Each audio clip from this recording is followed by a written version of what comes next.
Boa noite a todas, todos e todes. Alegria ter vocês aqui. Sexta-feira, noite. Queria começar agradecendo a presença dos nossos convidados que vieram do Pará, da Bahia, Rio de Janeiro, Herói, Espírito Santo, para a gente conversar um pouco esses dias sobre como sobreviver, como trazer e pensar soluções para esse mundo em estado de emergência. E agradecer vocês que fizeram esses 3 dias muito interessantes de diálogos, conversas e trocas, muito intenso. Então, queria começar com esses agradecimentos ao público e aos palestrantes aqui, agradecendo também aos intérpretes de Libra, que estão aqui também nesses 3 dias, a Miriam e a Nayane. E agradecer a Axo Nobel pelo apoio também, na realização desse evento. Agradecer a parceria de Vânia Leal, que está aqui também conosco, Elaine Arruda, nossa artista parceira nesse projeto.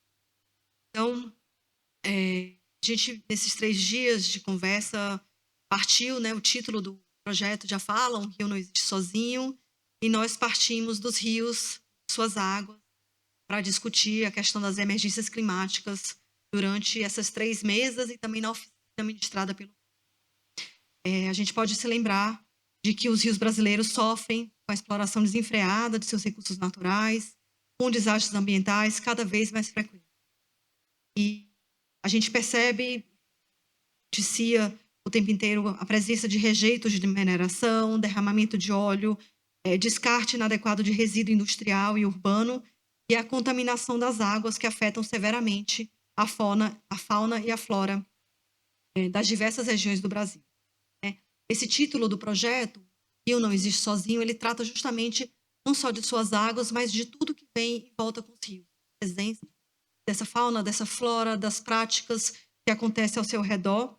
E nessa mesa, a gente parte um pouco desse cenário um pouco mais desolador, mas também tentando apresentar soluções e explorações e tentativas também de pensar como a gente pode tratar esses materiais que muitas vezes são descartados e deixam as nossas construções cada vez mais vulneráveis. Então, esse é o nosso ponto de partida para pensar ciclos produtivos de destruição, construção, renovação, na busca de soluções que tratem dessas realidades bioculturais diversas. Então, essa mesa, novos começos para o fim, que é justamente o que encerra esse primeiro momento desse projeto, ela se propõe a refletir sobre os ciclos de consumo e de descarte em relação direta com a crise climática.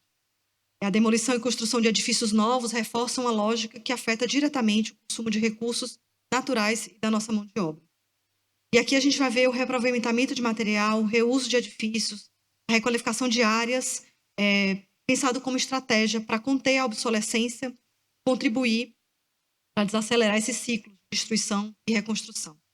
O diálogo de hoje busca apresentar projetos, pesquisas e obras de arquitetura, de urbanismo e de arte, em consonância com outros campos do conhecimento. A gente tem discussão a partir da arqueologia, da botânica, antropologia, geografia, geologia, ecologia, cinema, design, artes, e dos mais diversos formatos, com as mais diversas mídias, buscando tentar discutir uma possibilidade de renovação em outros ciclos, desses ciclos ambientais. Então, a gente conta aqui com a presença de 3 especialistas, profissionais de campos diferentes, de atuação diferente. Eu vou começar com a Esther e apresentá-la. É uma honra ter a Esther aqui conosco. A Esther é arquiteta e ativista. Ela é presidente do Instituto Fazendeando, que atua em favelas na cidade de São Paulo. Ela foi destaque da Forbes Under 30 em 2023 na categoria Design. É doutoranda bolsista da Universidade Presbiteriana Mackenzie. É mestre em arquitetura e urbanismo, com ênfase em planejamento urbano pela FIANFAAN, Centro Universitário. Especialista em urbanismo social pelo INSPER e em habitação social e cidade pela Escola da Cidade. A Esther também foi júri da 9ª edição do Prêmio Arquitetura Tomiotaki Axo Nobel. Esther, muito obrigada por aceitar o convite e acho que podemos conversar com você, depois eu apresento os colegas.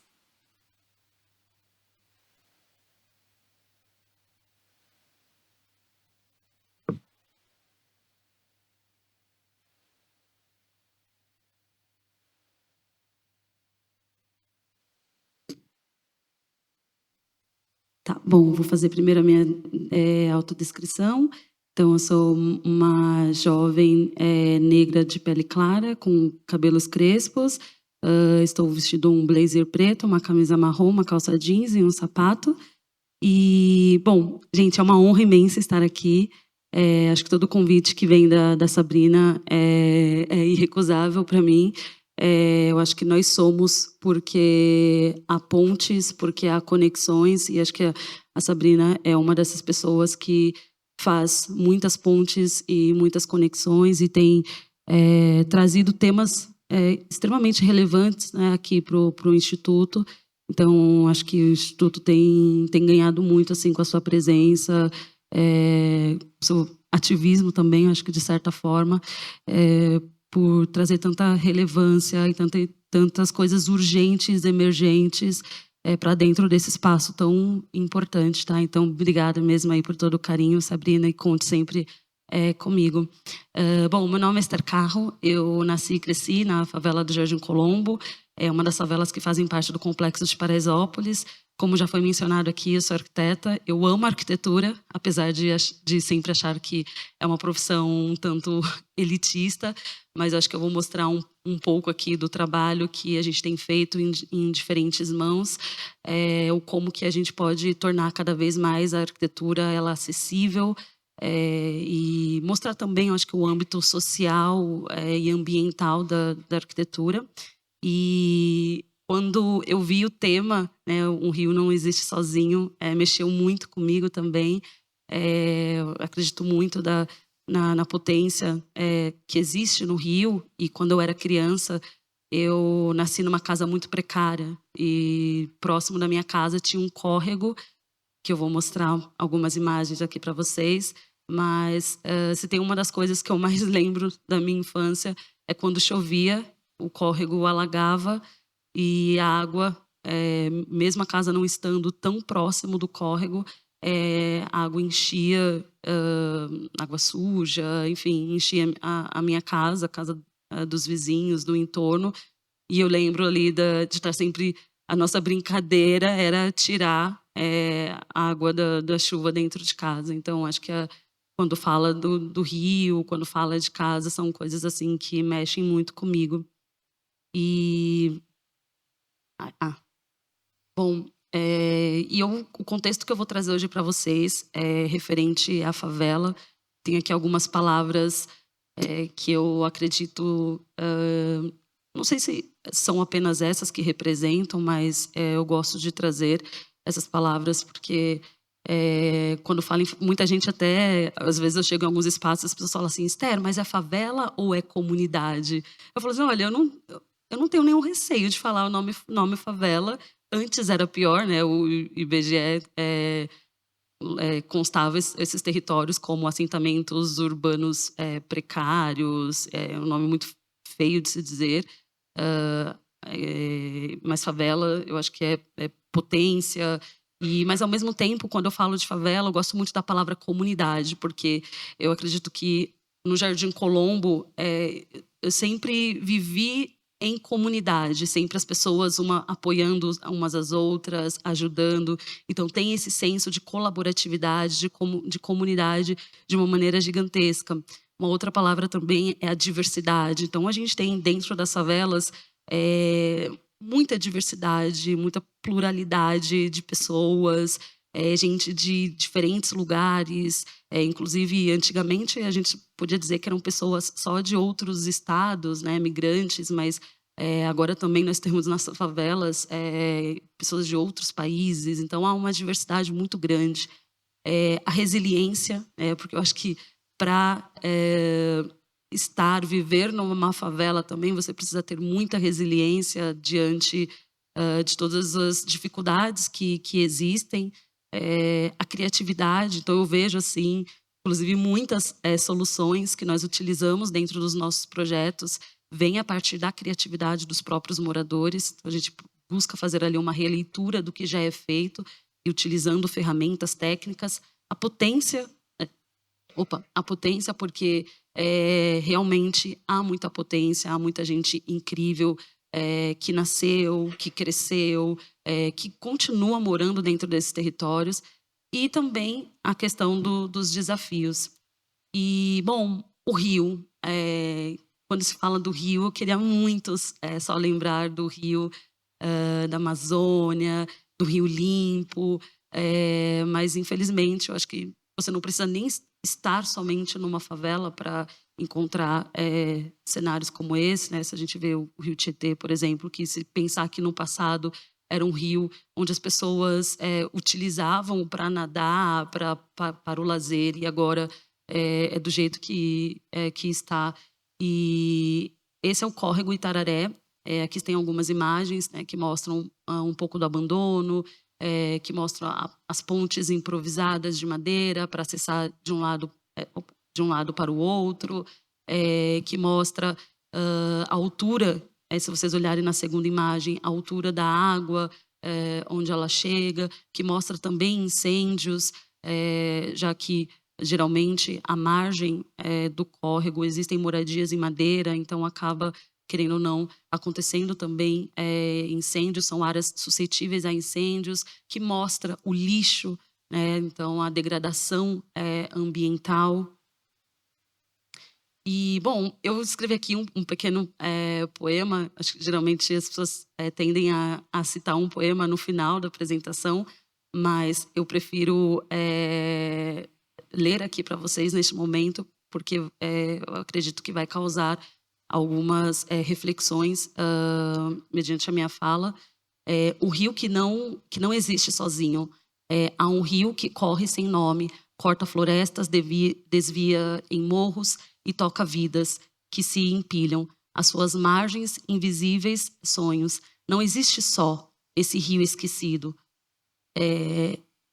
Carrega consigo a fome do tempo, de águas que já foram limpas e livres, agora sufocadas em cinza e lamento. Na Amazônia, mãe de tantas vidas, ele nasce puro cristalino espelho, mas encontra o machado, o fogo, a cobiça e se perde em labirintos de aço e cimento. Cruzando as favelas, reflete a dor do povo que vive sobre suas veias, sufocado pelo lixo, pelo esgoto, pelas promessas que nunca chegam. O homem, em busca do seu ouro cinza, rasga a terra, derruba o verde, ergue torres, estradas, muros e esquece o que o rio também sente. Até onde iremos sem nos perguntar se o lucro vale mais que a vida? Se as construções que erguemos tão altivas valem a destruição de nossa própria lida? O rio que não existe sozinho clama por um futuro diferente, onde o homem e a natureza possam viver em harmonia finalmente.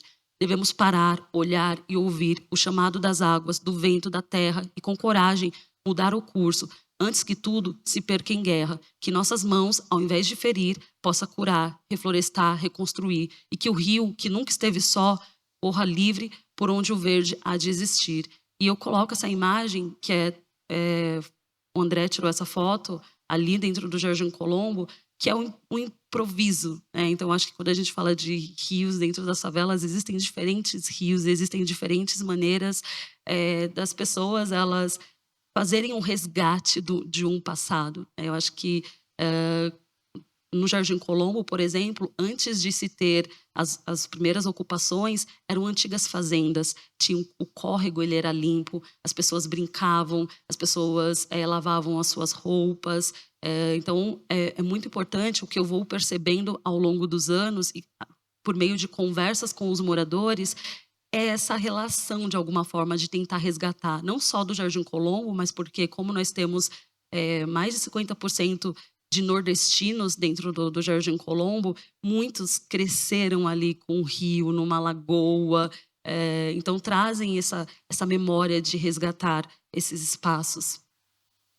O abandono, essa é uma área que fica ali muito próximo do Jardim Colombo, uma mata remanescente de eucaliptos, é uma área de propriedade privada que poderia ser um parque para a comunidade, mas não é.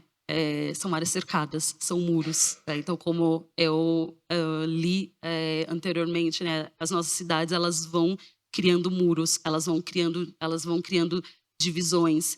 E se ao menos esses muros, essas divisões, houvesse alguma zeladoria, houvesse alguma manutenção, mas nem isso acontece.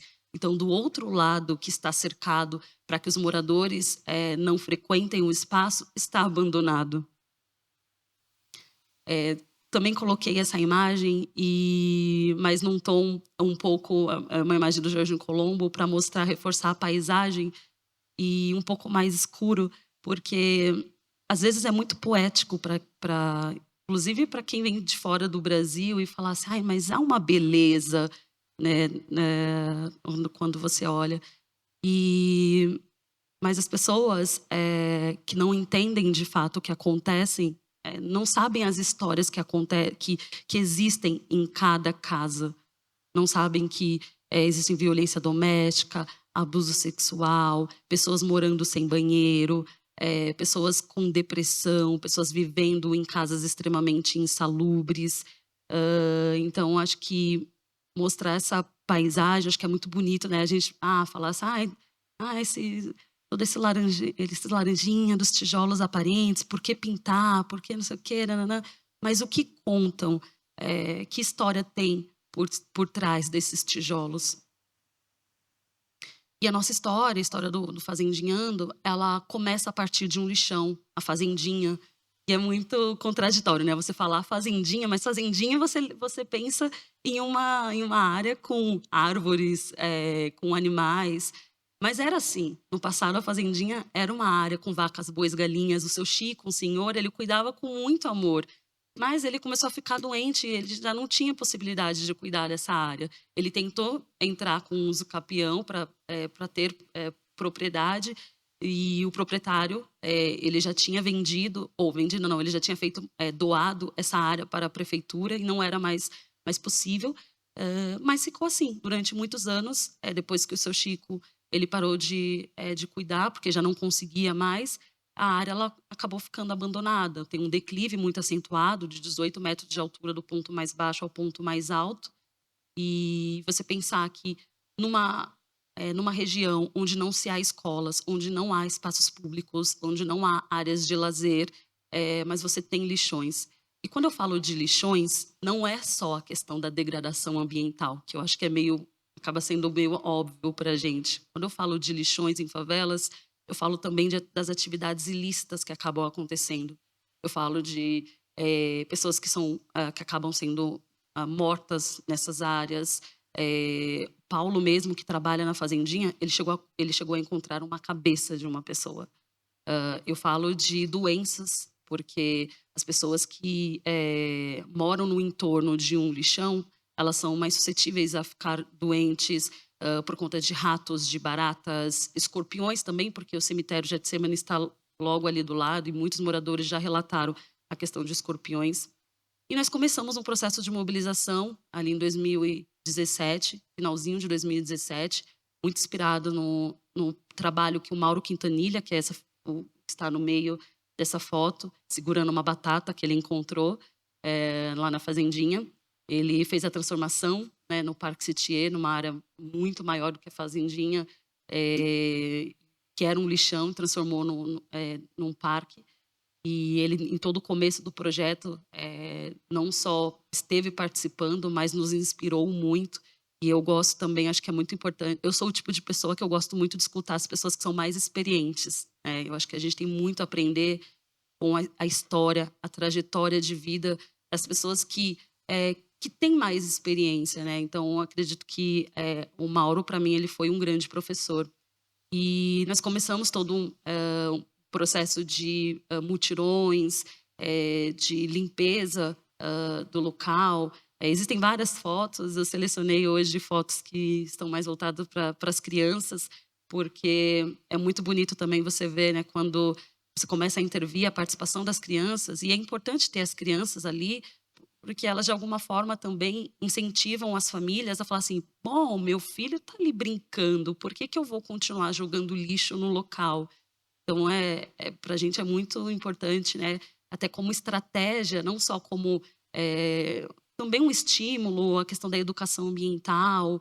Então, quando criança que cresce vai crescendo, entendendo a importância desses territórios, elas tendem a zelar, mas o quanto que vai trazendo, volta a trazer vida para o espaço. E nós começamos já a questão, né, de reutilizar materiais lá em 2018, no início de 2018, depois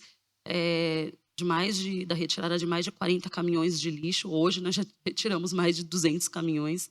E é muito interessante essa tecnologia, porque você consegue criar muralhas de contenção, tanto serve como uma arquibancada também. Nesse trecho não tanto, mas numa outra parte sim, você consegue sentar bem e você cria mais permeabilidade. Nós estamos acostumados, acho que na faculdade mesmo, quando eu fiz a graduação, quando a gente falava de contenção, era o muro de gabião, era o concreto, enfim.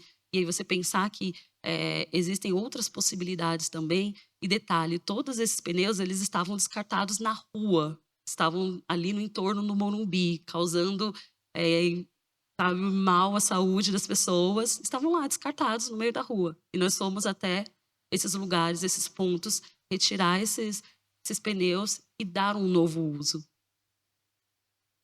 E aqui uma outra imagem que mostra, né, um outro detalhe, né? Então, quando você também vai colocando uma cor, a diferença que faz, né, na intervenção, um pouquinho ali também de novos mutirões. E nós fomos percebendo que daquele antigo lixão nós teríamos novos caminhos, nós teríamos um recomeço.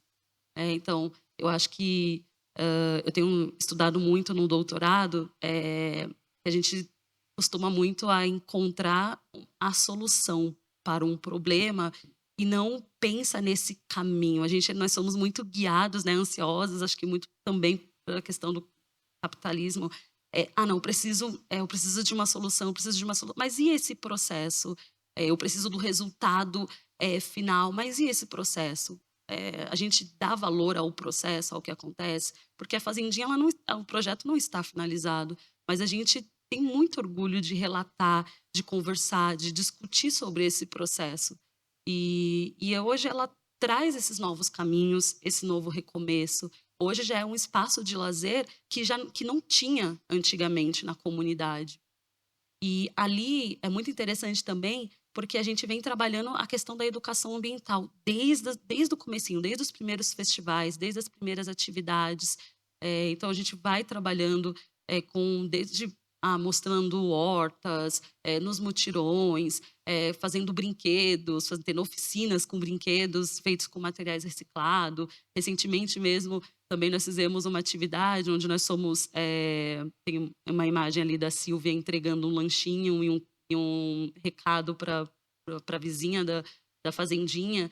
E a gente vai fazendo um trabalho assim com muito amor, de conversar com os moradores e falar assim, olha, você é guardião da fazendinha, olha, você precisa proteger esse espaço, olha a importância desse espaço. Então, nós também tivemos, por coincidência, também uma intervenção paralela à fazendinha, onde passa o córrego, e chamado Aqui Passa um Rio. Então, contando nesse dia, nós paramos os moradores e fomos contando, olha, você sabia que no passado era assim? Foi bem interessante, porque eu acho que quando a gente fala em intervenção, a gente também precisa ter um trabalho de base comunitário, a gente também precisa trabalhar em rede, a gente precisa entender que as intervenções elas são extremamente importantes, né? A intervenção física dentro de um território, mas é tão importante quanto a gente também ter esse trabalho coletivo, ter esse trabalho em rede, co-construir com a comunidade, para que esses espaços eles permaneçam e para que a comunidade ela também entenda que ela é um agente de transformação, que ela também pode fazer por conta própria, com as mãos delas, né? A gente está muito acostumado num processo onde a gente precisa, não, mas eu preciso de alguém para poder fazer. Ok, sim, haverão processos que sim, você vai precisar, às vezes, de alguém, poder público ou outras iniciativas, mas acho que, para além disso, como que a gente começa a fazer com pouco? Como que a gente começa a fazer com as nossas mãos? Então, a gente incentiva muito a comunidade a ter esse trabalho. A gente também trabalha muito com o processo participativo, com pesquisas, mas para além desse processo participativo, que não é apenas só a criança fazer um desenho do que ela deseja para o parque, ou escutar desde o idoso, uma mulher, um homem, um jovem, para as decisões do espaço que é público, mas também como que você engaja a comunidade, que é o mais difícil. Eu acho que você preparar uma oficina dentro de um espaço, em um dia, tudo bem, você leva um lanchinho, algumas coisas ali, a comunidade ela vai estar lá. Mas como que você engaja para que a comunidade ela participe das decisões, para que ela fale assim, olha, você está jogando lixo ali, mas não pode jogar. Para que ela comece não só a entender aquele espaço, a importância daquele espaço, mas que ela comece a replicar. E a gente hoje, nós temos casos de pessoas, de vielas, por exemplo, que receberam intervenções pelos próprios moradores, depois que eles começaram a ver o processo da fazendinha. E posso dar uma acelerada aqui. Bom, e a fazendinha se tornou o espaço do encontro. Essas daqui são algumas imagens. Nós temos diferentes atividades culturais, socioambientais, recreativas. E aqui entrando um pouco mais na parte do design circular, nós realizamos também reformas em moradias precárias. Então, nós geralmente recebemos materiais sem uso, e aí esses materiais tem toda a parte da logística, né, que acontece. Eles são armazenados, nós temos um galpão, um espaço que armazena esses materiais. Depois a gente faz uma triagem e realizamos o projeto. Geralmente, as doações elas vão para os projetos, ou tem alguns moradores que entram em contato com a gente, que eles precisam de algum material específico, e a gente faz essas doações. Inclusive, a Gabi está aqui também, recentemente fez uma doação lá para a gente. Parece simples, mas faz uma diferença muito grande. E quando a gente fala também em valores, quando a gente faz a reutilização de materiais, a gente consegue diminuir muito os custos. E aqui são alguns dos materiais, então, revestimentos, louças, peças sanitárias, esquadrias.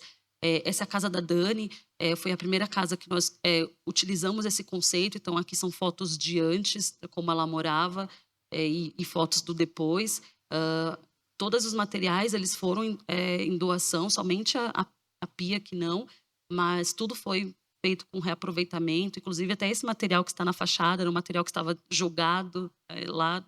E aí nós, não, vamos dar um uso para essa fachada. Aqui é a casa do Tiquinho, uma casa de 4 metros quadrados, a melhor casa de alvenaria do Brasil. Essas são imagens do antes, um senhor que tinha que escalar a cama, as paredes para conseguir chegar na cama, não tinha banheiro, não tinha geladeira. E aí nós também fizemos a transformação com reaproveitamento de materiais, desde dos revestimentos, de esquadrias, do gabinete, que veio aí com apoio também da Casa Cor. Nós temos a Casa da Cecília, que nós capacitamos as mulheres na área da construção civil. Nesse dia específico, nós estávamos capacitando 15 fazendeiras na área do reboco para fazer o quarto dela. Depois também tivemos a participação de estudantes, ajudando com a parte da pintura. E todo o mobiliário foi feito com reaproveitamento de materiais. O piso também, todos os revestimentos também. Às vezes até sobra de tinta. A gente recebe sobra de tinta e a gente vai lá e reutiliza essa sobra de tinta. E aí você pensar que chapas de madeira que iriam para o lixo estão recebendo um novo uso. E madeira que, assim, há um descarte exuberante de madeira, o que nós mais vemos. A Casa do Fausto foi a última casa, inclusive, que nós entregamos. Hoje nós já fizemos a reforma em mais de 300 ambientes, não só no Jardim Colombo. Essa casa de 11 metros quadrados, estrutura extremamente precária. Tivemos o apoio de um engenheiro de forma voluntária, ali nos ajudando com a parte estrutural, né, no projeto. E também o pallet na fachada, ali pensando num jardim, numa horta. Todos os revestimentos, todos os revestimentos foram de doações. Todos os mobiliários, inclusive nesses mobiliários, em vídeo, você consegue visualizar os risquinhos que tem, porque realmente eram sobras. A gente fez uma parceria com uma empresa, e eles que produzem esses mobiliários, e aí eles fazem, né, e você consegue observar que tem alguns riscos, mas que não impossibilita de usar o material, né? Então, eu fico pensando, na arquitetura, no design, deveria ser o básico a gente pensar na economia circular. E, bom, acho que esse era um pouquinho do que eu queria trazer e incentivar, estimular vocês e propor um pouco dessas reflexões, que eu acho que são extremamente urgentes e necessárias. Acho que a gente precisa, sim, pensar nesse reaproveitamento. Acho que a gente precisa, sim, pensar em como também cada vez mais tornar a arquitetura acessível para as pessoas de uma forma geral. E eu acho que a gente, quando fala nesse tipo de trabalho, é um trabalho em rede, é um trabalho coletivo. A gente também precisa de diferentes mãos. E só para finalizar, muita gente acredita que as transformações elas só vão acontecer nas grandes escalas. Mas eu acho que se cada um fizer um pouquinho, essas transformações elas vão ser mais efetivas e mais rápidas. Então, não pense você que às vezes o que você faz pode ser muito pequeno, pode ser bobo, pode ser passageiro, pode ser, sei lá, inútil. Muito pelo contrário. Acho que o pouquinho que cada um de nós fizermos vai sim ter um poder muito grande de transformação. Muito obrigada.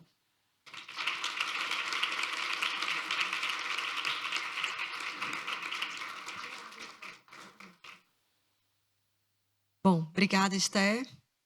Eu me esqueci de fazer minha autodescrição no começo, insisti tanto com os convidados durante 3 dias. Eu sou uma mulher branca, de cabelos cacheados na altura dos ombros, estou vestindo um vestido preto, pulseira rosa, sandálias brancas. E aí eu vou apresentar nosso segundo convidado, que é o Pedro Alban. O Pedro é arquiteto e artista visual, nascido em Salvador. Seu trabalho envolve a construção, seus próprios processos práticos ou afetivos, fluxos de materiais, implicações ecológicas e memória. Pedro fez parte do coletivo Moraria 53 e, entre outras ações, dedicou-se à renovação de um antigo casarão no Centro Histórico de Salvador, utilizando restos de mais de 60 demolições ocorridas na cidade. Pedro ministrou uma oficina, Território Material, nos últimos 4 dias aqui no Instituto Tomi Otaki, fruto desse diálogo São Paulo, e fez parte da equipe premiada na 9ª edição do Prêmio Arquitetura Tomi Otaki AkzoNobel, com o projeto do Casarão 28. Pedro, obrigada. Palavra para você. Estão me ouvindo? Obrigado, Sabrina. Acho que essa é uma oportunidade ótima, talvez um pouquinho menos otimista, mas vamos chegar lá. Eu queria começar com a história de uma torradeira. Assim, eu acho que esse é um projeto, não é meu, mas que eu acho que termina sendo uma fábula muito interessante, que é de uma pessoa que tenta fazer uma torradeira do zero. E essa pessoa, que é um artista, ele se estimulou a fazer uma torradeira do zero por causa dessa frase, que era: deixado a seus próprios meios, ele malmente poderia fazer uma torradeira. Não, ele não poderia fazer uma torradeira. Ele malmente poderia fazer um sanduíche, e era mais ou menos isso que ele poderia. Essa frase é de um livro de ficção científica, um momento que o herói do livro ele chega numa galáxia e encontra uma tribo tecnologicamente inferior, e rapidamente ele acha: nossa, eu vou ser o rei disso aqui. Porque eles não têm tecnologia, eu tenho, e eu vou dominar tudo. Mas aí, depois de 3 dias lá, ele percebe que sem o resto da humanidade, e ele é o último humano da humanidade, ele não consegue fazer uma torradeira, ele não consegue fazer nada. Ele malmente consegue fazer o sanduíche. E aí a ideia dele, que é uma ideia até a princípio certa, eu vou pegar a torradeira mais barata, porque ela vai ser a mais fácil de eu tentar fazer. Então ele compra uma torradeira de aproximadamente R$25, e ele chega na impressionante conclusão que uma torradeira de aproximadamente R$25 é feita de 400 pedaços diferentes, de mais de 100 materiais diferentes. E ele fala: meu Deus, eu vou passar minha vida inteira fazendo essa torradeira do zero. Ele fala: não, vamos para os 5 materiais principais, que são aço, mica, plástico, cobre, níquel. E aí ele começa a fazer uma série de viagens para buscar esses materiais na fonte.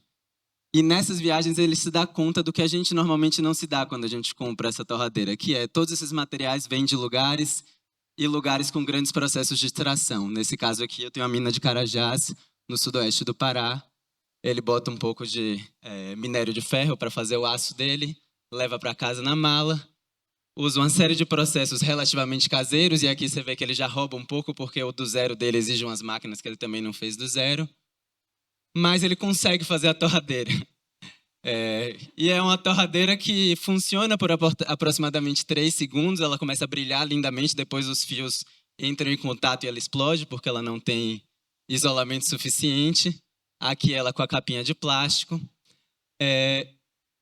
E tem uma segunda questão. Eu acho que além dessa torradeira, ela tornar ele consciente de vários processos de extração que nós, enquanto arquitetos ou designers ou consumidores, não temos, ela sai muito mais cara do que a torradeira normal. Então, eu acho que para além de não estarmos conscientes dos processos de extração, eu acho que, claro que alguns processos industriais eles economizam, mas a gente geralmente também não está consciente dos processos de trabalho que envolvem os materiais que chegam nas nossas mãos. E aí eu queria partir dessa frase que é todo projeto prescreve um cheio e um vazio.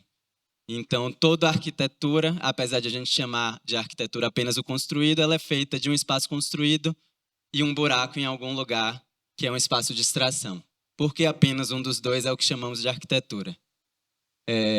Uma parte de gráfico, um pouco, as emissões de carbono da construção civil são enormes, aproximadamente 11% das emissões de carbono relacionadas à construção são os materiais de construção.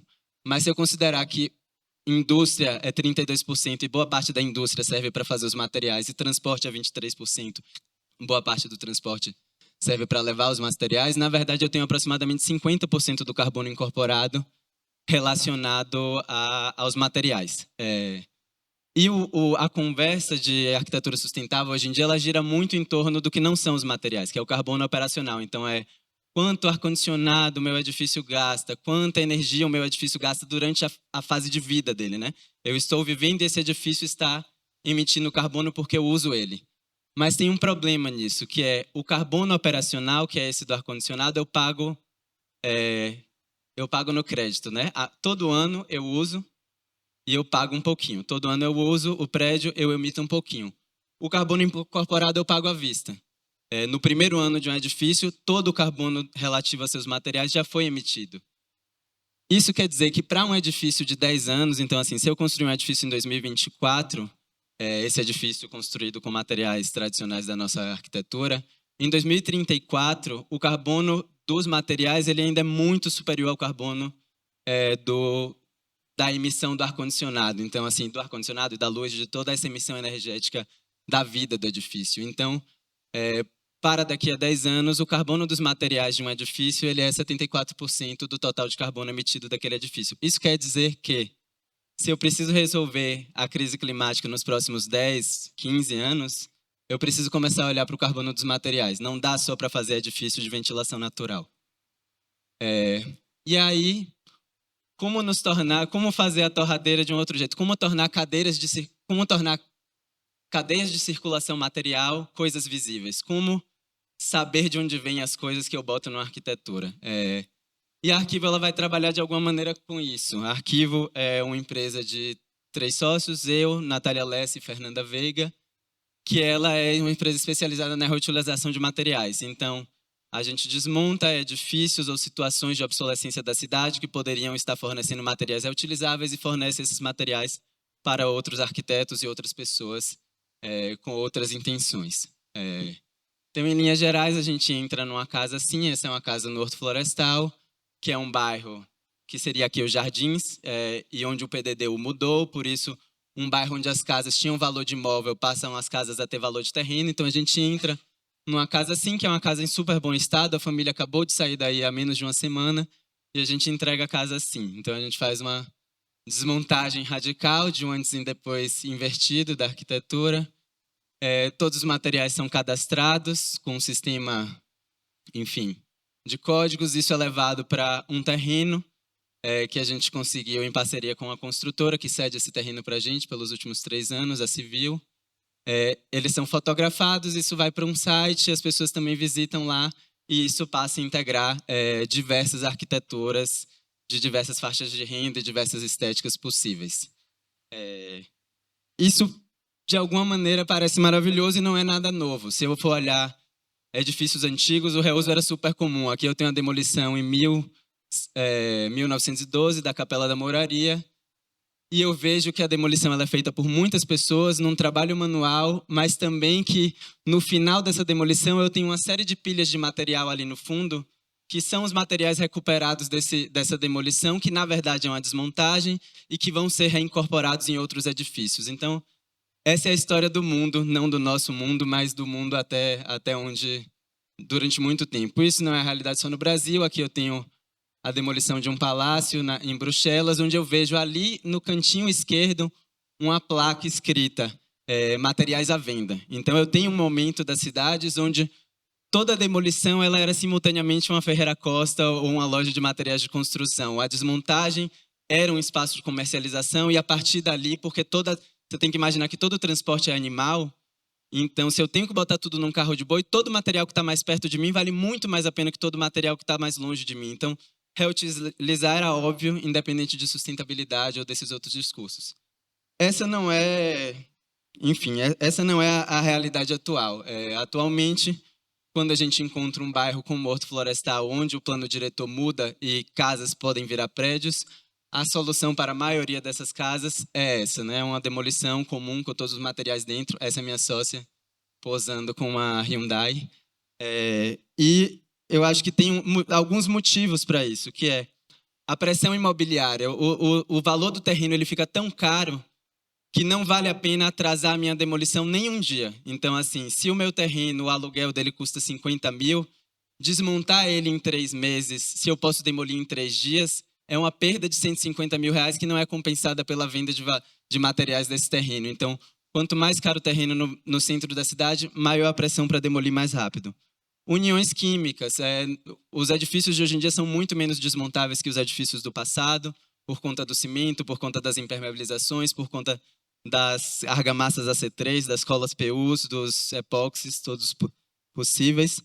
A diversidade de materiais é muito maior, então, em algum momento no passado, se eu desmontava uma casa, eu podia construir com essa casa um hospital, porque todos os edifícios eram feitos de 5 materiais: pedra, madeira, vidro, cerâmica, terra.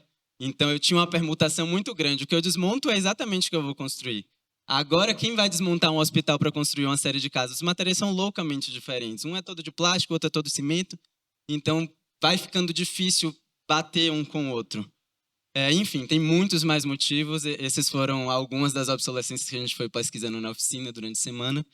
E eu queria trazer alguns casos. Então, esse era o ponto de ônibus de Salvador. Ele foi um ponto de ônibus da Cemusa, que é uma empresa que ganhou uma licitação para operar os pontos de ônibus de Salvador e operar as propagandas desses pontos durante 20 anos. Essa licitação começa em 2000, 2005 e vai até 2023, uma coisa assim.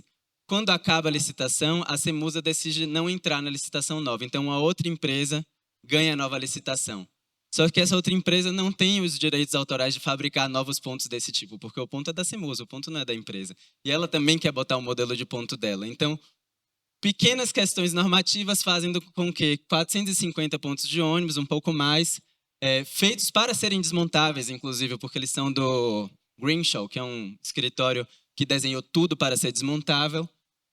Esses pontos de ônibus todos vão para reciclagem, né? Para você derreter esse aço inox. Os vidros provavelmente vão para entulho, porque não tem uma recicladora de vidro em Salvador hoje em dia operante. Nem todo... E assim, eu acho que o que eu queria trazer aqui é que a reutilização é uma ideia maravilhosa, mas o botar ela em prática é muito difícil. Então, por exemplo, uma bancada de inox que subiu pelo elevador de obra do edifício, mas ela é muito comprida para descer pelo elevador interno, ela precisa ser cortada, e nisso ela perde boa parte do valor dela. Eu tenho portas, sabe essas portas que dividem a sala da varanda, que todo mundo que compra o apartamento bota um reiki na frente e integra varanda e sala? Essas portas elas não têm tanto valor justamente porque tem tanta gente integrando varanda e tão pouca gente desintegrando varanda que você entra na OLX e você passa 20, 50, 100 páginas de portas desse tipo e você não encontra a contraparte, que seriam as pessoas que gostariam de reutilizar essas portas, não em mesma quantidade. Fora o fato de que os trilhos dessas portas também têm 4 metros, também não descem nos elevadores e também precisam ser cortados. Então, assim, do ponto de vista da Arquivo, que é uma empresa, querendo ou não, ela pode tomar decisões antieconômicas pontualmente, mas ela, no dia a dia, precisa fazer o que vale a pena. E o que vale a pena atualmente é custo de desmontagem, mais custo de transporte, mais custo de estoque, considerando o risco de algumas coisas que se perdem, tem que ser inferior ao valor que alguém esteja disposto a pagar por essa coisa. E numa cultura onde a gente não gosta de reutilizar muito, esse valor também é um valor relativamente reduzido. E essa é uma questão que a gente acha que essa conta fecha para muita coisa, mas essa conta fecha para muito pouca coisa. Então, existem situações da gente entrar num edifício que vai ser demolido e, com frequência, arquivo é o último ator que pode salvar uma coisa de virar resíduo. Então, assim, com frequência eu sou a última pessoa num poder de decisão de que algo não se torne lixo. Porque se eu disser que eu não quero aquilo ali, vai entrar uma demolidora. E às vezes a gente entra num apartamento e tira os puxadores das gavetas, a maçaneta da porta, e o resto todo, por um motivo ou outro, técnico, cultural, de moda, de não estar na moda, termina não fechando a conta. Então esse aqui é um gráfico básico onde eu tenho coisas com altos custos de desmontagem e baixo valor de revenda, elas são inviáveis. Coisas com baixo custo de desmontagem e um alto valor de revenda, elas são viáveis. Tem uma série de coisas no meio e eu tenho uma linha do que é viável para reutilizar. E aí eu acho que, assim, completamente diferente de uma lógica de autoconstrução, porque na autoconstrução, como muitas vezes você é a mão de obra, esses custos eles são incorporados de uma maneira diferente que nessa lógica. Claro que se eu tenho um apoio do setor público, para a parte disso eu consigo ampliar minha mancha, reutilizar muito mais, desmontar muito mais, mas essa não é a realidade atual. E o que se pode fazer? Acho que se pode fazer muita coisa. Assim, eu acho que eu gosto sempre de botar arquivo como uma empresa não utópica e explicar o quão limitado é o nosso poder dentro do que a gente está fazendo agora, mas a gente consegue fazer muita coisa. E eu acho que o Casarão 28 é um exemplo disso. Assim, é um edifício histórico, tombado pelo IFAM, um edifício do século 17, se eu não me engano, de 6 andares, então é quase um prédio, apesar de ser uma casa, ela é quase um prédio, e uma reforma feita completamente, assim, muito dela feita com materiais reutilizados, das mais diversas procedências, todas elas a menos de 10 quilômetros entre desmontagem e reinserção, que é uma coisa que do ponto de vista de transporte é uma loucura, e coisas como essa, uma grade de uma escola de inglês, os pisos de mármore de um apartamento, o último apartamento original. Então, assim, você imagine que um prédio construído há 15 anos atrás, todos os apartamentos são entregues com piso de mármore. 15 anos depois, nenhum dos apartamentos tem piso de mármore. Então, o material que deveria durar eras geológicas, ele está sendo posto e virando entulho ao longo de 15 anos, em todos os apartamentos. Mas nesse, a gente consegue desmontar esse mármore. Madeiras diversas, Esté já falou, bege Bahia, que é uma pedra muito comum lá, serralheria. E aqui a grade reinserida com um espaço de divisão entre o que é uma garagem, o que é a entrada dos apartamentos. Aqui o acesso aos banheiros da área comum, também feito com uma série de esquadrias. Aqui um apartamento. Essas esquadrias vale a pena um detalhe porque elas fazem parte de um edifício onde a avó de Nivaldo, que está aqui, morava, mas também é um edifício que escolheu trocar todas as janelas de madeira dos seus 12 andares por janelas de alumínio. Por que isso também? Porque os ofícios estão se tornando obsoletos. Então, você encontrar um carpinteiro para consertar essas janelas todas se tornou uma coisa tão difícil de encontrar e tão cara que os condomínios terminam escolhendo migrar para o alumínio.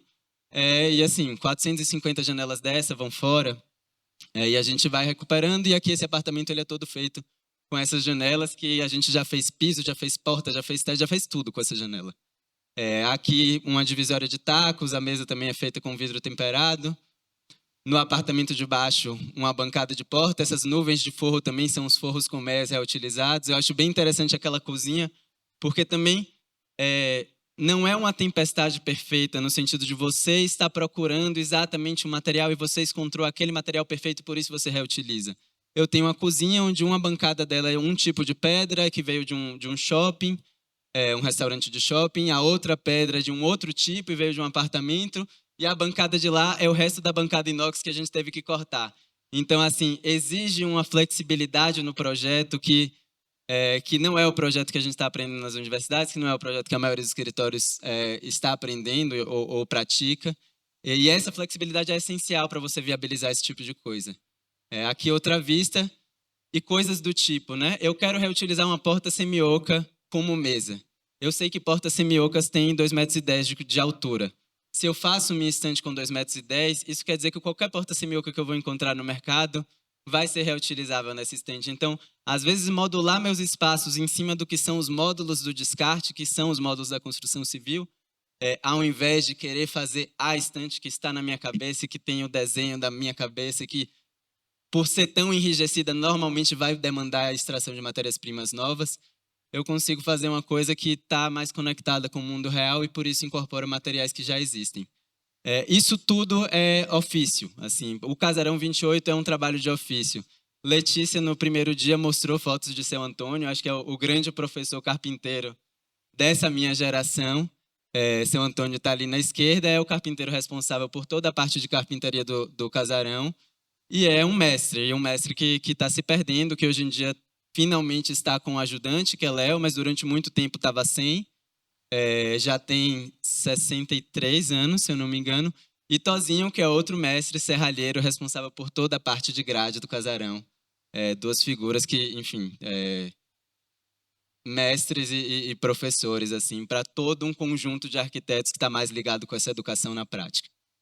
E seu Antônio permite fazer mágicas do tipo essa, que é você desmontar uma escada inteira em uma casa e transplantar essa escada para outra. Essa escada não é do Casarão, essa escada veio de uma outra casa, a 5 quilômetros de distância.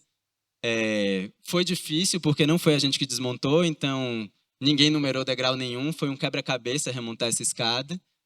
A gente também decidiu dar um banho de soda cáustica nela para tirar a cera antiga, e isso inchou os encaixes, que também complicou mais o nosso trabalho, mas depois de 3 semanas ela está aí, é uma escada que enfim, é incrível, né? É incrível porque é o ofício de quem fez essa escada. Eu acho que é isso.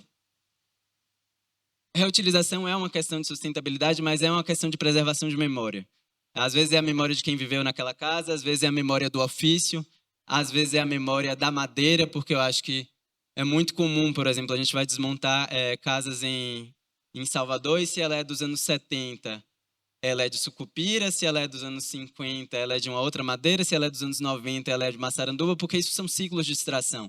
Então, a sucupira vai ficando extinta, a gente migra para outra madeira. Então, o tipo de madeira de uma casa, ela também é uma memória de um ciclo de extração, de uma árvore, de tudo isso. Então, eu tenho diversos tipos de memória aí, que vão bastante além do argumento da sustentabilidade. Eu acho que uma coisa que a gente falou na oficina, né? Quando os skatistas aqui entraram num protesto com a Prefeitura de São Paulo para garantir que a Prefeitura reutilizasse as pedras do Anhangabaú no novo espaço, eles não estavam falando de sustentabilidade, eles estavam falando da memória de um patrimônio que não é um patrimônio do IFAM, mas que é um patrimônio para os skatistas, porque fazia parte de toda uma história de quem anda de skate ali desde os anos 90, naquele projeto que é de Rosa Clias, mas que também é a borda de Marcelo Formiga, de Murilo Romão, de todas essas pessoas. Então, acho que tem outros argumentos para além do ecológico, ainda que o ecológico seja muito importante. Enfim, né? Vira essa coisa onde cada coisa tem sua história e você consegue contar muitas. Aqui eu contei algumas.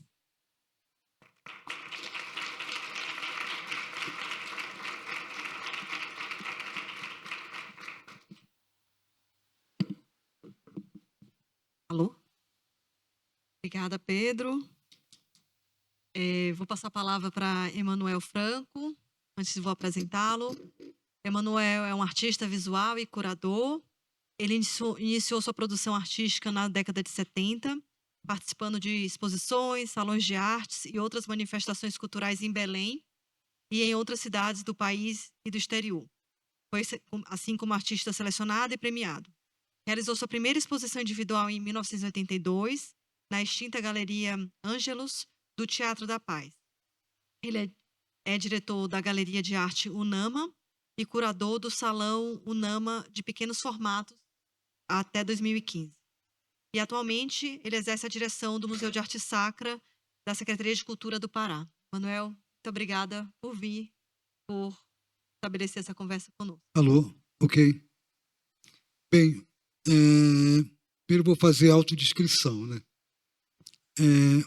Eu tenho 71 anos, sou baixinho, 1,60 m, estou de camisa branca, calça marrom clara, não é isso? Sapato também na mesma tonalidade. Bem, eu quero primeiro agradecer o convite, né? Muito feliz de participar desse encontro e dizer que todas as mesas que eu presenciei no primeiro dia foram fundamentais assim e que serviram para mim, digamos, de um grande ensinamento para a minha trajetória, para a minha continuidade como artista, como curador, inclusive como diretor de um museu. Então, isso tudo vai somar, eu tenho certeza, nessa minha trajetória. Eu quero dizer que também agradecer a Sabrina Fontinelli, a Vânia Leal, pelo convite, as curadoras desse projeto, e também dizer que tem 3 artistas paraenses presentes aqui, Elane Arruda, Elisa e o nosso querido Levi Cardoso. Bom, como a Sabrina falou, eu iniciei minha trajetória dentro das artes visuais na década de 70, porque eu fui, na realidade, eu sou arquiteto de formação. Então, na época dos anos 70, em Belém, não tinha um curso de artes visuais, não tinha um curso voltado para essa questão das artes. E o curso de arquitetura era um curso que te levava digamos assim, a ter contato com desenho, porque naquela época não tinha negócio de internet, não tinha computador, então era tudo na boneca. Então a gente fazia as apresentações de projetos, tudo desenhando e aprendia técnicas, né? Nanquim, lápis de cor, aquarela, guache, etc. e tal.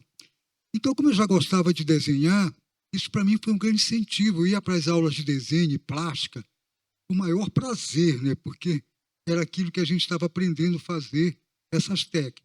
Então, a partir daí, eu fiz o curso de arquitetura, né? Me formei arquiteto, mas durante o curso de arquitetura, veja bem, eu tinha uma coisa que era assim muito marcante. Eu queria ser ator. Olha só, ator de teatro. Então, na minha época assim, de adolescência, infância, a gente morava numa casa no andar superior, tinha umas escadas. Eu já encenava coisas, porque na televisão passava aquelas peças históricas assim, né? Então eu via e me vestia com aquelas roupas das minhas tias, da minha mãe, e chamava os garotos também para a gente fazer o teatro ali, né? Representar. E eu acabei indo para a escola de teatro. Interessante, fazendo arquitetura, fui cursar a escola de teatro da universidade, né? Aí fiz 2 anos de escola de teatro. Aquela historinha toda de família, tu tem que te formar, sair, porque ator não dá dinheiro, essas coisas tudo. E eu acabei não me formando em teatro e acabei me formando em arquitetura, né? Mas, durante esse período de escola de teatro, eu fiz muitas montagens em Belém. Participei de muitos grupos amadores. E nesses grupos amadores, você é tudo. Você é ator, você é diretor, você é figurinista, você é decorador, você é bilheteiro. Na hora de estar na bilheteria, corre que o espetáculo vai começar. Então, são experiências que vão lhe dando, digamos, essa dotação toda, né, para poder você empregar na sua trajetória. E foi quando, nessa época, eu comecei a fazer teatro em Belém e comecei a desenhar. Eu gostava muito de desenhar. E acabei fazendo a primeira exposição individual na Galeria Ângelos, que era uma série Ocos, que eu denominei. O que era a série Ocos? Era... a minha família era de interior, meu pai nasceu na cidade da Vigia, de Nazaré, e a gente ia para as férias lá, e eu andava muito naquelas trilhas, e tinha aquelas cabaças, aquelas cuias com as pontas, assim, em venda. E eu fiquei fascinado, e a primeira exposição, que eu chamei de série Ocos, eram desenhos em pastel com essas cabaças, né? E foi aí que começou essa trajetória dentro das artes visuais, que era, na época, as artes plásticas. Bom, mas o teatro caminhava junto, né? Então, na época que eu fazia teatro, teve a gravação do filme Bye Bye Brasil, em Belém, e eu estava fazendo uma peça de teatro, e aí a produção do filme me convidou para fazer uma cena do filme, né? Que eu era um feirante do Ver o Peso, e fiz uma cena com o Zé Vilke, o finado Zé Vilke, onde ele chegava e perguntava: por favor, filho, onde é que fica a zona? Eu digo: hein? Meu amigo, onde é que fica a zona da cidade? Eu digo: mas que zona, meu amigo? Ele disse: porra, o puteiro. Então, essa cena do filme, eu estou uns 30 e tantos anos, assim, e é engraçado porque o Zé Vilke era alto, né? E eu baixinho, eu gravei em cima de um banco, para ficar na mesma altura, porque era um microfone, assim, quem vê o filme parece que eu estou na mesma altura dele, não é? Então, foi uma das coisas, assim, do teatro, enfim. E depois, nos anos 2000, teve o filme A Conspiração do Silêncio, Araguaia, onde eu fui convidado, eu já fiz um personagem ao lado da Françoise Forton, do finado Norton Nascimento, do Danton Mello, que era um guerrilheiro. Então, eu fiz nesse filme já um guerrilheiro. Então, são experiências assim, fora das artes visuais, que você vai adquirindo e vai somando dentro da sua trajetória. Entende? Então, nas artes visuais, essa minha caminhada como curador pelas estradas, pelos rios, né, atrás de artistas de beira de rio, artistas de beira de estrada, descobrindo novos valores. Enfim, isso tudo você começa a observar as coisas, você começa a trazer para si todo esse universo que vai somando na sua produção. Como dizia Stanislavski, o ator tem que ser observador da sua própria sombra. Eu acho que o artista também. O artista tem que ser observador. Então, tudo ele olha, tudo ele vê, tudo ele investiga, tudo ele traz para a sua trajetória. Entende?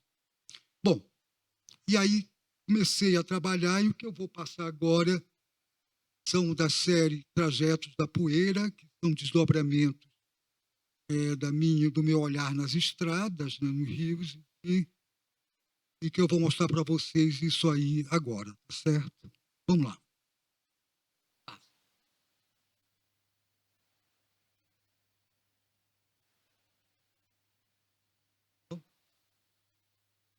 Então, são Animais na Pista, objetos da série Trajetos da Poeira, as igrejinhas de beira de estrada, que eu depois vou explicar, os veirinhas, os desenhos da série Rio Beiras, os desenhos da série Toca Nativa e as pinturas da série Animais na Pista. Então, vamos ver. Tá?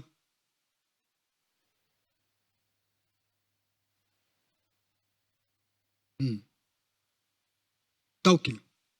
Bem, aqui são recortes de lonas surradas, as lonas que cobrem os caminhões. Então, essa investigação minha foi olhando esses caminhões indo pelas estradas e vendo as tonalidades das lonas que cobrem as cargas. Então, nós temos 3 tonalidades: a que é mais amarelada, a tonalidade que é mais algodão e a esverdeada. Então, eu tenho os loneiros, são profissionais que costuram as lonas, que a gente chama a palavra, não para de remendo as lonas, né? E aí eu vou com os loneiros e adquiro as mantas de lonas, que não são mais usadas, mando lavar, quer dizer, no lava-jato, aquilo tira todo aquele surgimento das lonas e fica, digamos, as marcas, né? A própria cor, o próprio desgaste, que eu utilizo, e os remendos também da lona que eu vou trabalhando em cima disso. Então, essa série dos Animais na Pista é, digamos assim, uma série que você percorre as estradas e você vê os animais, cabras, cabritos, bodes, enfim, animais que percorrem todo aquele leito das estradas, né? Aqui tem uma instalação na Bienal das Amazônias, né, que foi uma curadoria da Vânia Leal. Então, você vê o conjunto desses recortes, né, numa parede. Ali vem 2 garotos também já na pista, né? Os animais, a proposta da curadoria dos animais saindo da parede. E ali, do outro lado, sou eu, né, no momento, depois da montagem. Pode passar. Aqui é um conjunto também. Você vê que eu utilizo também as marcas ali, por exemplo, aquele Pará que está em cima, é da lona, não fui eu que. Né? Então, todo esse letreiro aí, carga e tudo, é que vem na própria lona. Então, eu começo a utilizá-lo. Pode passar. E aqui são 2 formas já, fugindo dos animais na pista, né? Você vê ali naquele círculo várias nuances de lona, né?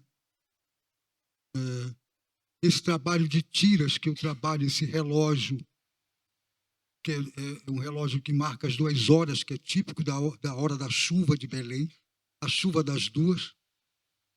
Então, todas essas tiras são lonas que eu vou fazendo e vou trabalhando. Pode passar. Aqui são já os objetos, as caixas. Esses objetos todos eu recolho nas beiras das estradas. Eu vou comprando, eu vou pedindo, eu entro nos restaurantes, nos armazéns, nas borracharias. Aí eu vou pedindo esses objetos todos que eu chamo de estradeiros, ou seja, feitos pelas estradas, né? Então, só volta um pouquinho. Ali você vê que é do 113, aquela marca da mesa, né? Da refeição, né? Da lanchonete, alguma coisa assim. Então, aquilo é aquele Jesus Cristo num caminhão que estava, aquele rosto de Cristo. Enfim, então são elementos que eu vou coletando na beira da estrada. Aqui um outro objeto também da série. Olha. São caixas também, com a lona, você vê as nuances da lona que eu aproveito, né, para fazer o fundo dos objetos. Aqui são as igrejinhas de beira de estrada. Então, o pessoal de arquitetura que está aqui, ou seja, é uma releitura dessa arquitetura vernacular, popular, em si, de beira de estradas, o recorte das igrejinhas, e eu ia parando, cada igrejinha que eu parava, eu via. Aí, com aquele meu desenho de arquiteto, eu desenhava, eu fotografava, e, de repente, eu passava, digamos assim, utilizando as lonas, as coisas, e fazendo as igrejinhas, né? Aqui são os vieirinhas. Então, a presença do Padre Vieira na Amazônia, né? Então, eu, como ator, eu também fiz o Padre Vieira, gravei fazendo o Padre Vieira na igreja, lá, falando como o Padre Vieira, etc. E aquilo me empolgou para os sermões do Padre Vieira, e eu acabei fazendo os vieirinhas, que são vários deles, né? É uma série muito grande. Aqui é uma série chamada Rio Beiras, que são desenhos em técnica mista, né?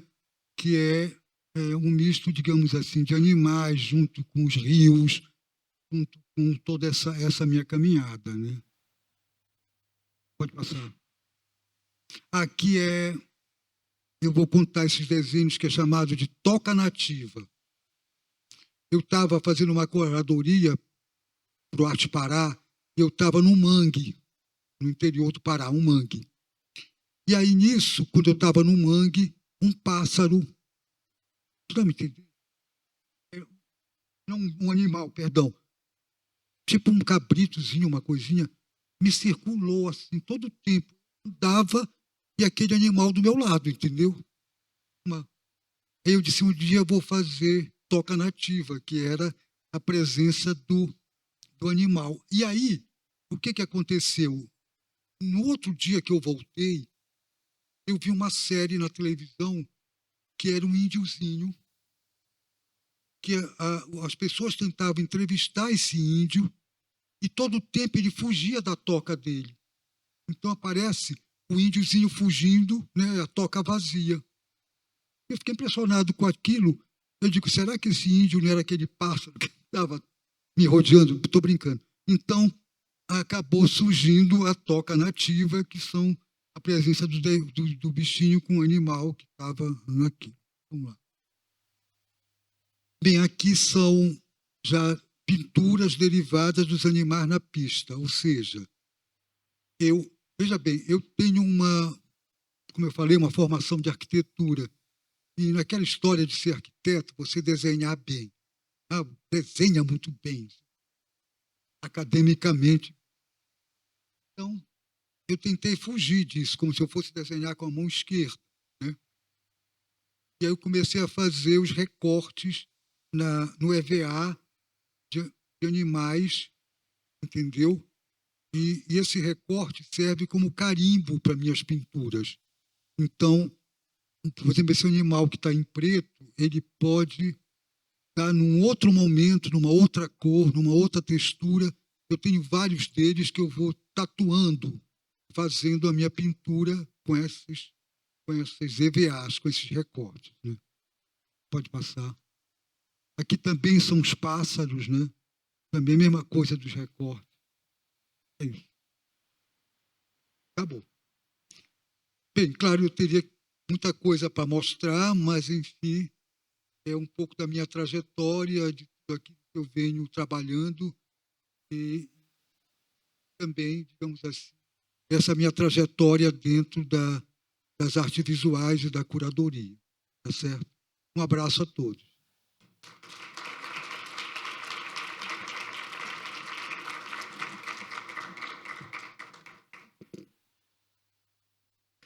Bom, como o nome desse evento é Diálogos, e a gente está propondo sempre essas conversas ao fim das apresentações. Carol, Ana, vou passar os microfones para quem quiser falar. Acho que enquanto vocês pensam, se manifestam, eu queria trazer algumas inquietações que me vieram, não só a partir dessa mesa, mas acho que no intercruzamento com as falas anteriores, né? Emanuel começou falando do aprendizado, dessas trocas desses últimos 2 dias, e para cada um da fala de vocês eu fui conectando, né, com o trabalho de Letícia, com o trabalho de Jean, e queria propor aqui uma conversa a partir disso também. Então, acho que talvez se a gente pudesse pensar, eu e Vânia discutimos a formação das mesas, os títulos, e talvez essa mesa tivesse algo que podia se remeter, na verdade, no título à memória, porque uma memória que parte dessa materialidade, mas me parece que a fala de vocês três o tempo inteiro está trazendo essa questão da presença do passado, né? Seja a partir dos materiais, das práticas, e aí eu queria trazer algumas questões para vocês a partir disso. Então, Esté, 2 coisas me chamaram muita atenção na sua fala, talvez você pudesse falar um pouquinho mais. E uma é a questão, fiquei muito pensando na fala de ontem da Krista Coá, quando ela trouxe a questão do ensinamento, dessas práticas, do ouvir. E você começa falando de uma pessoa, eu acho que, não lembro se era o Chiquinho, mas que atuava nesse espaço antes de virar um lixão, né? Que cuidava das vacas, da pastagem que tinha lá. E a Cris vai falando dessa memória a partir dessa oralidade. Eu acho que essa oralidade também está presente na fala do Pedro, parte dos mestres, eu vou chegar lá. Mas eu queria saber... E aí também conversando um pouco do que Jean trouxe na primeira mesa. Jean não sei se você conhece, ele participou, ele é paraense, ele não está aqui, né? Ele já voltou para Belém. Mas ele mora no Jurunas, conheceu? Ele é do Gueto Hub, e ele teve uma fala muito bonita e muito potente no primeiro dia, ele abriu as mesas, e tem um momento que ele fala assim, na periferia a gente não tem um núcleo histórico que está na memória das pessoas. O que está é a memória de quem plantou uma árvore, de quem fez aquela cerca. Então, esses pequenos gestos que estão configurando, né, esse patrimônio, vamos dizer assim, desses espaços, desses territórios. E aí, queria saber um pouquinho, a partir da fala da Cris e da fala do Jean, se você podia falar depois, se nesse processo todo, e nesse trabalho hercúleo que você tem, em relação ao Jardim Colombo, se os registros também do que foram esses espaços, dessas transformações, dessas memórias desses moradores, também de alguma maneira têm sido coletadas, registradas, enfim, do jeito que for possível, porque tem uma potência muito grande também aí, né? Então, fica aí para você pensar um pouquinho antes da gente passar a palavra. Mas aí, já fazendo a ponte, uma pergunta meio para você e meio para o Pedro também, porque também tem uma memória desse saber fazer, né? Que a gente trouxe também nas primeiras mesas. Letícia trouxe aqui a questão do engajamento, né, das pessoas em determinadas práticas e projetos. Acho que você também fala do engajamento aqui, né? A gente não precisa só construir aquele espaço, mas mantê-lo e que as pessoas se sintam fazendo parte. Então, o engajamento é uma questão, mas a outra questão é dessa mão de obra especializada, porque eu queria saber um pouco de como é que se dá o envolvimento da comunidade em relação às transformações desses espaços coletivos, espaços públicos ou semipúblicos, e se você percebe uma transformação dentro desse processo dos últimos, você fala que está desde 2016, né? 2018, 2017 até hoje, se esse engajamento começa a ocorrer de maneira mais espontânea. E aí, para o Pedro, já pensando na questão da mão de obra especializada, para quem não viu ainda, vale muito a pena ver os vídeos dos prêmios Arquitetura, da 9ª edição do Prêmio Arquitetura Tomiotaki Akzo-Nobel, que estão no canal do YouTube do Instituto Tomiotaki. A Esté foi júri, o Pedro faz parte da equipe premiada, e o Casarão 28 recebeu como recompensa dessa premiação a realização de um mini documentário que está lá, que mostra o espaço, que mostra o projeto de Naya Alban, que é a arquiteta autora disso, mas que tem uma sensibilidade gigantesca de mostrar os mestres que atuaram em cada uma dessas etapas, o que é muito bonito. E aí tem uma coisa que se relaciona muito com o trabalho da Elaine Arruda, que é a questão desse saber fazer tradicional. Como é que a gente registra? Como é que isso passa? Você falou que o Toninho, não, como era o nome o seu Antônio, trabalhava sozinho, não tinha uma pessoa que trabalhasse com ele, que agora finalmente ele tem um assistente. Lembrei de Elaine falando de Mestre João, que até então também não tinha ninguém que estava com ele, mas é um saber fazer que ele tem especialidade ali em Belém, com a Capitania Naval, de produzir esses barcos, e que isso, se não é passado, se extingue, né? Então, fico pensando também como é que a gente pode registrar isso também, fazer com que isso não se extingua, que morra numa determinada geração, né? Acho que vocês têm um esforço nesse sentido, mas será que a gente consegue ampliar isso numa outra escala, assim, ou formar pessoas, porque a gente usa o Liceu de Artes e Ofícios, mas como é que a gente pode também formar pessoas que possam atuar numa reconstrução de uma escada, na reutilização de esquadrias, como foi o trabalho de Letícia também. E aí tem uma outra questão, para passar o gancho, estou tentando fazer os ganchos, com o Emanuel na sequência, que você não falou do seu trabalho, do trabalho do Moraria 53, da Bienal de Arquitetura de 2022, mas tinha um trabalho que tem uma sensibilidade, uma sutileza muito grande, mas que trazia a potência de discutir também os resíduos presentes nas praias, né? Então, eu acho que seria legal também falar, porque tem essa presença, enfim, eu comecei falando disso, abrindo a mesa, né, de rios que são poluídos, jogados, restos de materiais. A gente vê isso, enfim, Rio Pinheiros, Rio Tietê, enfim, tem numa escala maior, mas também tem uma consciência aí. Se você pudesse falar também desse trabalho, dessa pesquisa que vocês têm em relação a esses dejetos, vamos dizer assim, que são colocados na natureza. E aí pego o gancho para falar com o Emanuel, porque essa série dos animais na estrada eu acho maravilhosa. Quando Vânia nos apresentou ano passado uma visita ao ateliê de Emanuel, ficamos, eu, Paulo Miada e Gabriela Mulan, completamente entusiasmados com esse trabalho.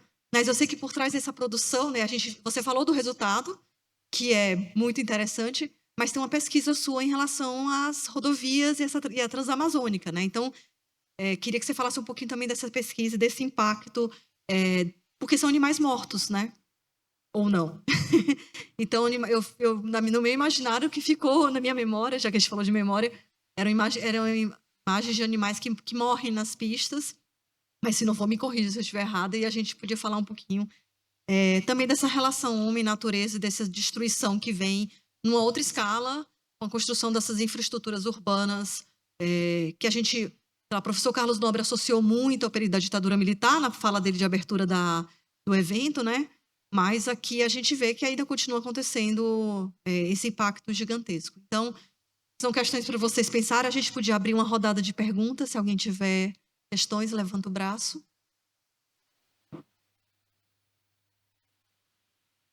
Então, eu vou passar para vocês responderem. Acho que pode ser na ordem de apresentação. Bom, obrigada pelas perguntas. Eu esqueci também de mencionar, eu estava agradecendo a Vânia. Desculpa, Vânia, eu não conhecia, mas é um prazer estar conhecendo você também, que faz parte dessa curadoria. E, bom, eu mencionei bastante aqui a questão da memória, e eu acho que o trabalho que a gente vem realizando, ele traz, sim, muito esse resgate da memória, acho que do fato de você fazer o resgate do que era o espaço da fazendinha anteriormente, que era uma pequena fazendinha, uma área verde.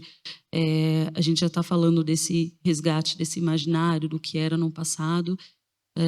Em todas as atividades também que nós vamos desenvolvendo, traz um pouco dessa ancestralidade, desse resgate.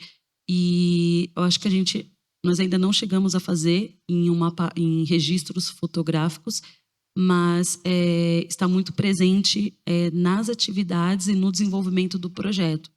Por exemplo, no ano passado, nós fizemos um festival de arte e cultura, e no festival, antes do festival, nós tivemos uma pesquisa para entender quem são as pessoas que moram ali na comunidade.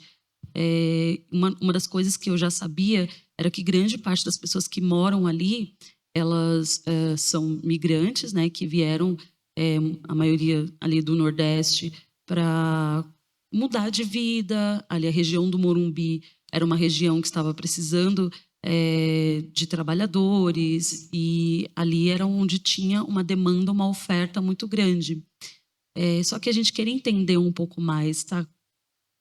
Foram essas pessoas que construíram não só as moradias, né, dentro do Jardim Colombo, mas que fizeram parte de todo o processo construtivo da região nobre do Morumbi.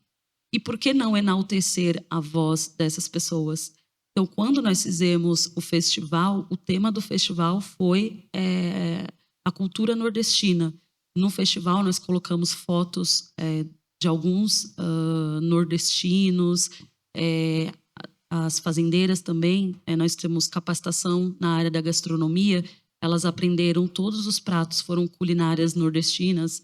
Algumas já sabiam alguns pratos, então foi ali reforçando alguns detalhes, etc. Depois foi entregue para a comunidade.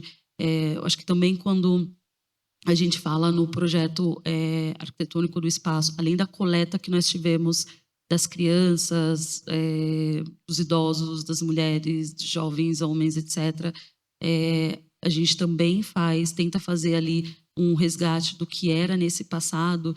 Então, a partir do momento que as crianças falam bastante assim, as crianças não, as mulheres mais idosas, elas falam assim, aqui era um lugar que a gente costumava fazer rodas, conversar. Então a gente propõe espaços também ali na fazendinha que sejam para rodas, para conversar. Então tem muito eu acho que em cada detalhe, desde das atividades culturais, como no processo, no desenvolvimento do espaço, essa tentativa desse resgate, né? Eu acho que a gente tende muito a olhar para o futuro, né? O que o futuro nos espera? Qual é a moda do futuro? E a gente se esquece, né, desse passado que é tão importante. Então, acho que e quando a gente fala também nas favelas, é muito importante não só a gente aplicar, desenvolver, mas também enaltecer essas vozes, né? Não esquecer desse passado que compõe hoje o nosso presente. E falando na parte dos materiais, a segunda pergunta me fugiu agora um pouquinho isso, sobre o envolvimento da comunidade. Achei uma ótima pergunta, porque eu tenho até aqui no meu celular, tem um grupo de WhatsApp que nós criamos recentemente. Esse grupo, na verdade, os próprios moradores criaram esse grupo. Teve uma área agora aqui, mais recentemente, uma área do Colombo, que os moradores falaram assim: por que a gente não pinta essa área? Não, mas a gente quer, mas a gente quer. Não, mas a gente só precisa da tinta e nós mesmos vamos pintar. E aí eu fiquei olhando assim para a cara da Silvia, falando assim: nossa, Silvia, que coisa linda. A gente sabe que alguns pontos precisam de pintura, mas são os próprios moradores que estão trazendo isso, se mobilizando. E aí a gente falou assim: não, a gente não pode perder esse momento, a gente não pode perder essa mobilização, esse engajamento, e vamos atrás dos materiais para eles fazerem esses mutirões. É óbvio que, assim, no começo desse processo do engajamento foi muito difícil. Não tinha essa participação, não tinha essa questão assim: eu vou começar a limpar a minha viela, aí eu vou começar a parar de jogar lixo, eu vou começar a me mobilizar, eu vou começar a fazer alguma coisa. Não, era muito mais no sentido de reclamar. Que não acontece isso? É poder público? Por que não? Era muito mais nesse aspecto do reclamar e não também de tentar possibilidades, de tentar fazer.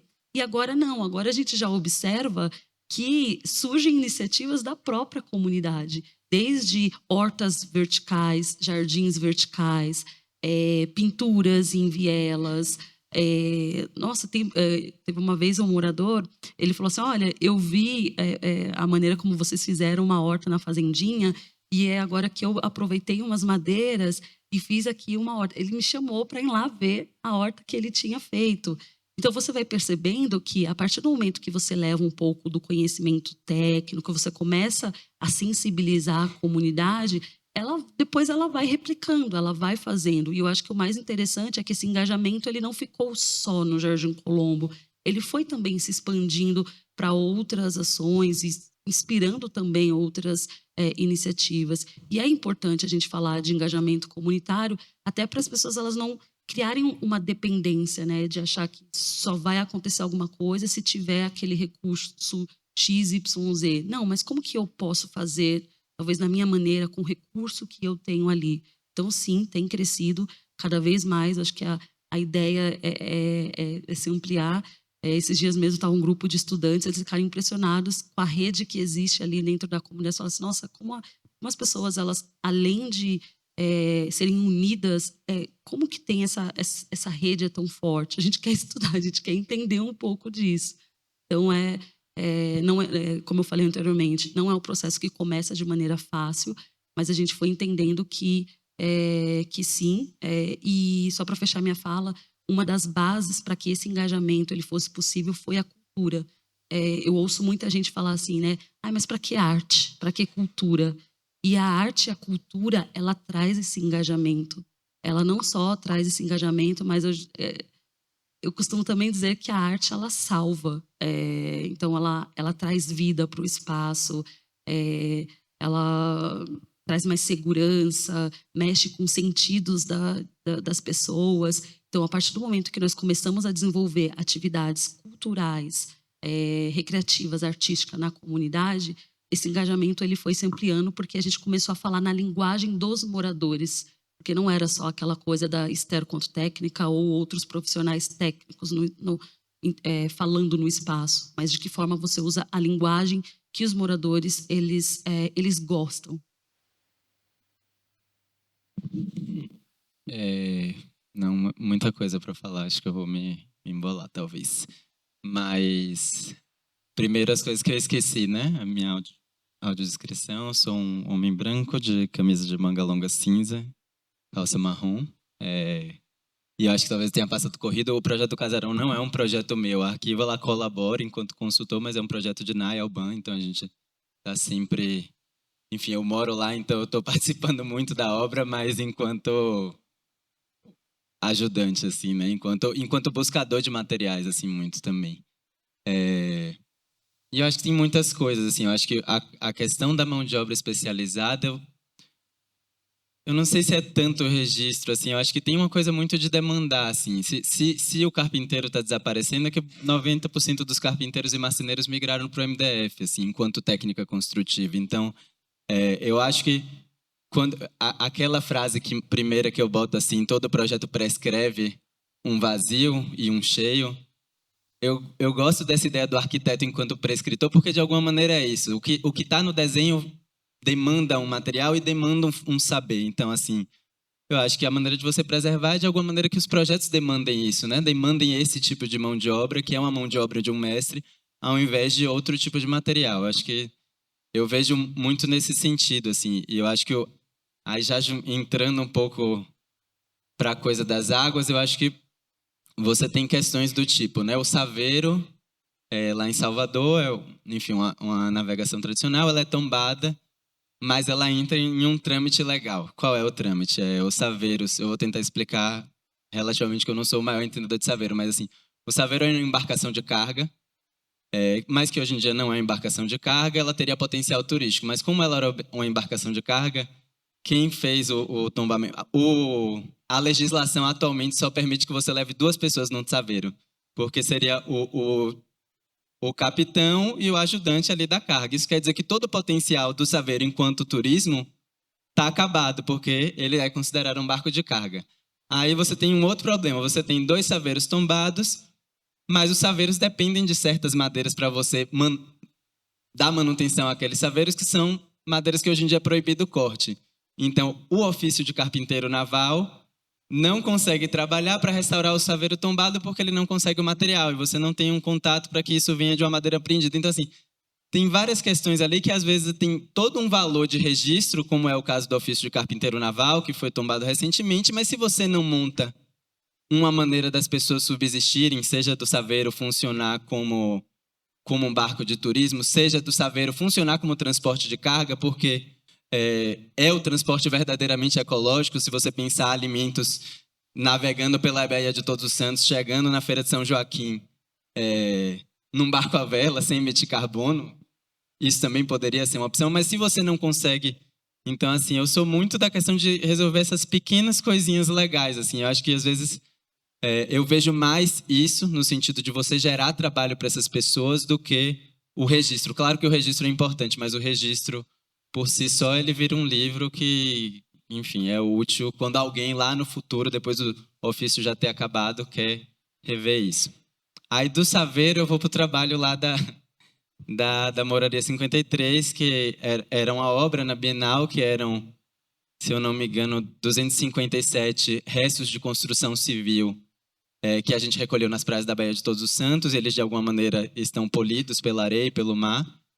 E estava ligando um pouco essa ideia de um resíduo a um território, né? Então, assim, como os restos de construção civil da Baía de Todos os Santos, eles contam uma história sobre o território.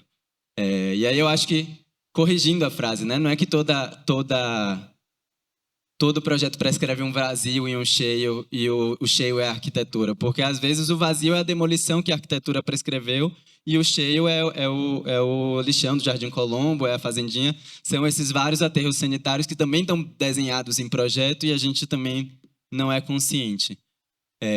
Mas, de alguma maneira, isso estava ligado com o Saveiro, porque em cima disso, a gente foi conversar com o Dinho, que é do Acervo da Laje, e Dinho conta essa história, né, de que todo o transporte de construção civil para o subúrbio ferroviário, boa parte dele era feito por saveiro.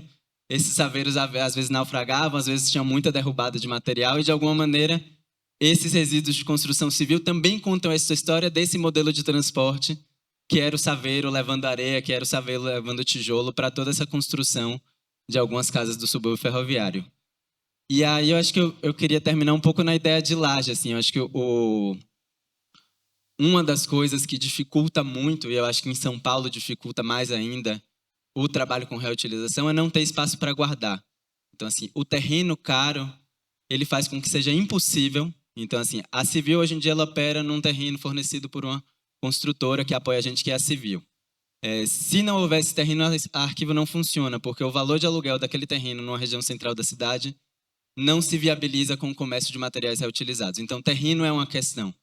E aí eu acho que o terreno é uma questão desde o macro ao micro, assim, quando você pega esses prédios super chique, que o síndico não deixa você deixar o resto de obra na garagem por mais de 24 horas, isso é uma coisa que faz com que muita coisa seja jogada fora, sabe? Do que se você pudesse guardar um pouco. O fato de um shopping que tem troca de loja, reforma de loja, o tempo todo não ter um estoque para os materiais, Então, assim, sempre que eu não tenho tempo, o descarte é mais fácil. Sempre que eu não tenho tempo e espaço. Então, tempo e espaço é uma questão. E aí, falando com o Dinho da laje, né, eu fiz uma entrevista com ele há algum tempo justamente sobre esse conceito de laje, porque eu era curioso com o fato dele ter chamado o museu dele, né, que é um centro cultural no subúrbio ferroviário, de acervo da laje. Eu falei, por que é acervo da laje? Ele falou, não, porque a laje é o repositório de memória da favela. Então, a laje é o espaço da casa onde não está nada construído ali, pode ser construído alguma coisa, mas também onde ficam todas essas coisas guardadas que em um momento podem vir a ser úteis. Pelo menos isso foi a frase dele. Então, ele dizia justamente isso, né? Nossa, muita gente que mora na favela trabalha de pedreiro, trabalha em construções formais, e aí sobra uma porta, sobra uma bancada, sobra essas coisas, e essas coisas vêm para a favela e são guardadas na laje. Então, você já tem, o que o arquivo não está fazendo não é nada de novo porque existia na história, mas também porque na informalidade é muito mais comum.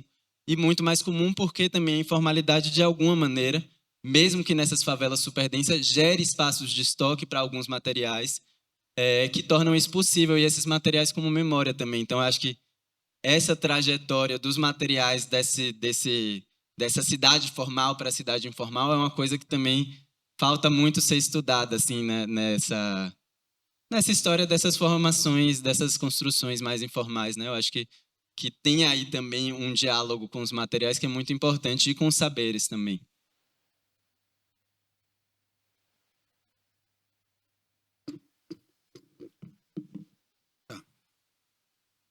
Segura aqui. Bem, a sua pergunta em relação aos animais na pista, eu acho que é uma realidade assim muito dupla. Porque quando você percorre as estradas, você vê muitos animais percorrendo, soltos, né? No leito das estradas, que são animais que vão desde um pássaro até animais maiores, médios, enfim, cachorros. Então você, quando percorre, você está dirigindo, você está vendo, fica aquela preocupação daquele animal solto, quer dizer, da permanência, da vida, da existência daquele animal naquela estrada, uma demanda muito grande de transportes, enfim, carretas e tudo. E, ao mesmo tempo, você também depara com os animais mortos, né? Já, que é uma tristeza muito grande, ou seja, aquele animal que foi morto e, de repente, aquela roda passa por cima, né? Fica aquela coisa plana, né? Jogada no asfalto, enfim. Tem uma realidade muito triste, que não é a realidade dos rios, né? Porque quando você percorre os rios, você vê os animais tomando banho nos rios, você vê os pássaros nadando, né? Você vê as crianças tomando banho, enfim. É uma outra realidade assim muito mais empática, né? Do que aquela realidade estradeira, né? Aquela realidade da poeira. Então, eu acho que esses recortes, eles têm essa dualidade, assim, no meu olhar, entende? Oi, pessoal. Então, 3 dias, 10 pessoas estiveram aqui falando com a gente.